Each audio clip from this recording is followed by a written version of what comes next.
Division అధ్యక్షుని నా పేరు అమృతం. జర్నలిస్టుల సమస్యల పరిష్కారం కోసం టీఆర్ఎస్ ప్రభుత్వం చాలా ముందస్తుగా ప్రకటిస్తుంది.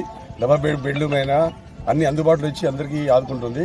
దాంట్లో ఇప్పుడు కేటీఆర్ గారి ఆదేశాల మేరకు కేసీఆర్ గారు జర్నలిస్టులకు హైదరాబాద్ పట్టణంలో 2000 చదరపు గజాల స్థలాన్ని కేటాయించడము హర్షించదగ్గ విషయం. దానికి అల్లనారాయణ గారు, క్రాంతి కిరణ్ గారు, మరసాగర్ అన్న గారు చాలా తీవ్ర కృషి చేశారు. వాళ్ళకు ప్రత్యేక అభినందనలు. కాబట్టి ప్రతి సమస్య జర్నలిస్టులకు చేసి ఆదుకున్నాలని కోరుకుంటాము.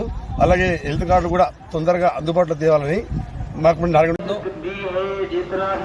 జర్నలిస్టు ఆత్మగౌరవ భవనం కోసం కేసీఆర్ ప్రభుత్వం 200 చదరపు గజాల స్థలం కేటాయించింది.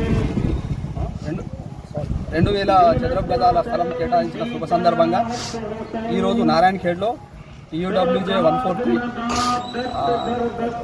ఆధ్వర్యంలో డివిజన్ అధ్యక్షుడు అమృతం గారి అధ్యక్షతన నారాయణఖేడ్ IB గెస్ట్ హౌస్లో ఈరోజు సీఎం కేసీఆర్ గారు మరియు Allam Narayana sir, Maruthi Prasad sir, Kranti Kiran sir, మంత్రివర్యులు కేటీఆర్ గారి చిత్రపటాలకు పాలాభిషేకం చేయడం జరిగింది.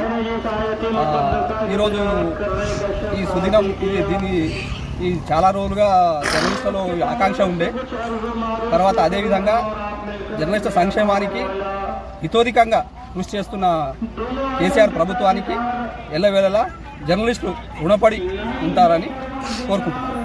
విజయ్ కుమార్ 143 కంటి మండల అధ్యక్షుని.